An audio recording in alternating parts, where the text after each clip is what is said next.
मृतक आपके कौन है? मेरे छोटे भाई हैं। क्या घटना हुई? घटना सर, मैं 1:30 बजे सोसाइटी में नौकरी करता हूँ, तो 1:30 बजे मैं वहाँ से लौटा, तो पापा बोले कि फ़ोन नहीं लग रहा है सन्नी का, तो स्विच ऑफ है, तो लगा के देखो, मैं लगाया तो स्विच ऑफ था।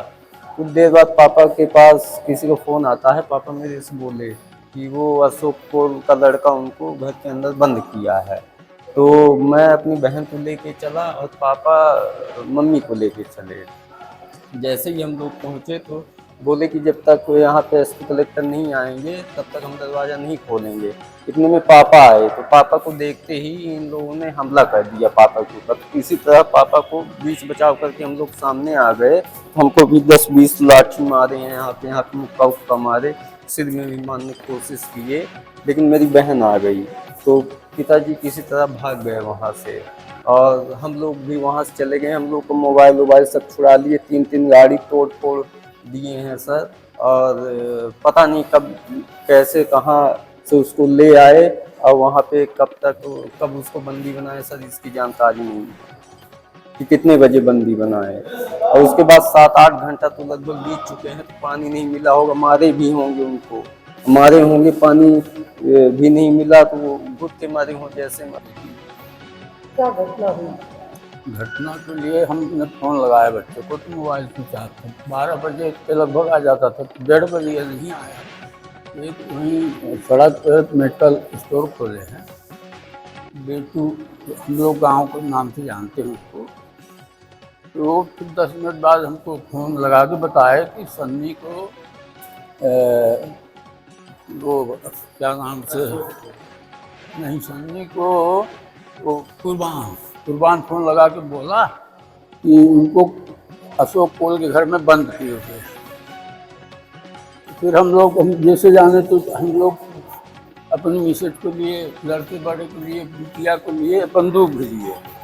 तो हमको पहुँचते कुछ बात भी नहीं हुई, पीटना शुरू कर दिए। दोनों मोटरसाइकिल गिरी पड़ी हुई हैं, और क्या नाम से, फिर मैं भगा वहाँ से, गाड़ी घोड़ा बंदूक छुड़ा लिए।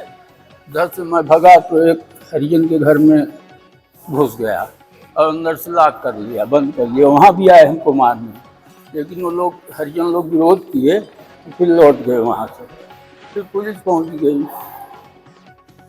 पुलिस वालों को भी मारे हैं, तहसीलदार को मारे हैं। मऊगंज की घटना हमारे लिए बड़ी दुखद रही है, लेकिन मऊगंज की घटना में दोषियों को छोड़ा नहीं जाएगा।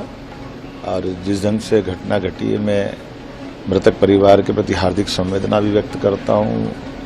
हमने अपने वरिष्ठ अधिकारियों को, डीजीपी को और माननीय प्रभारी मंत्री को मौके पर भेजा भी है, और हालात नियंत्रण में भी है।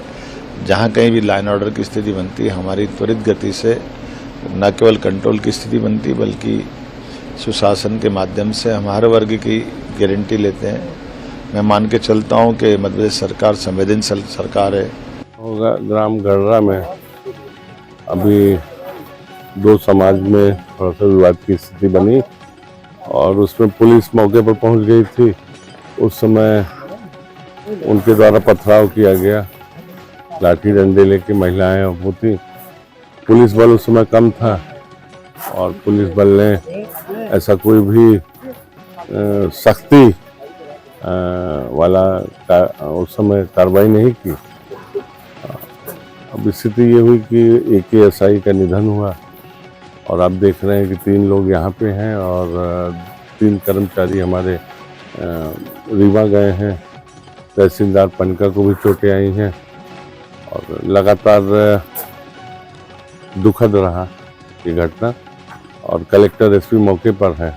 ऐसी स्थिति में अभी तो जो मैं बता पाऊंगा ये कि स्थिति नियंत्रण में है, लेकिन जो होना था बहुत ही दुखद हुआ। इसमें एक चीज सामने आ रही है कि इसमें डीपी को भी बंधक बना लिया गया था, फायरिंग करने के बाद उनको छोड़ाया गया। देखिए, कहाँ तक ये बात कहाँ तक है? ये मैं पूरा इसको 100% सत्य नहीं मानता हूँ, क्योंकि महिलाएं वहाँ बाहर थी, और महिलाएं गेट के बाहर थी, ये अंदर थी, और महिला बल उस समय संभवतः उपलब्ध नहीं था, इसलिए महिलाओं से झूमा झटकी नहीं हो पाई।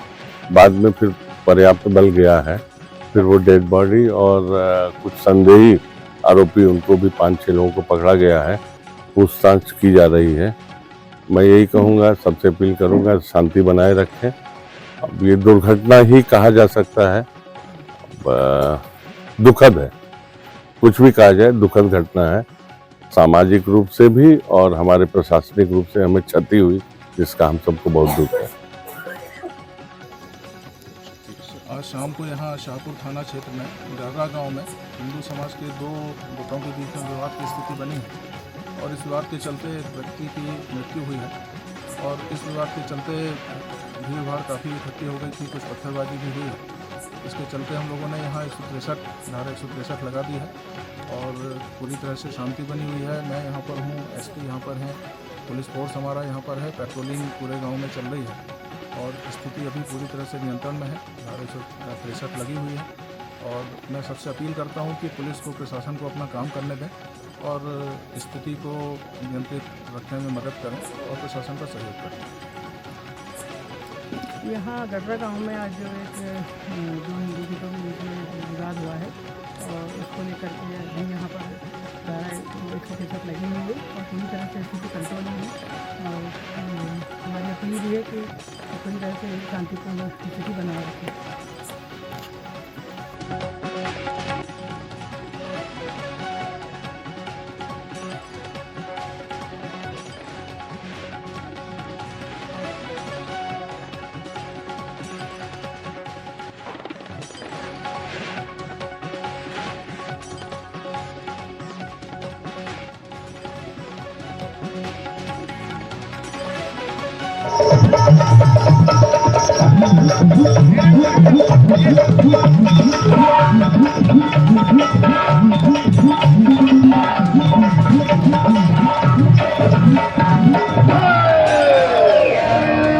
रंग बरसे, हरे रंग बरसे।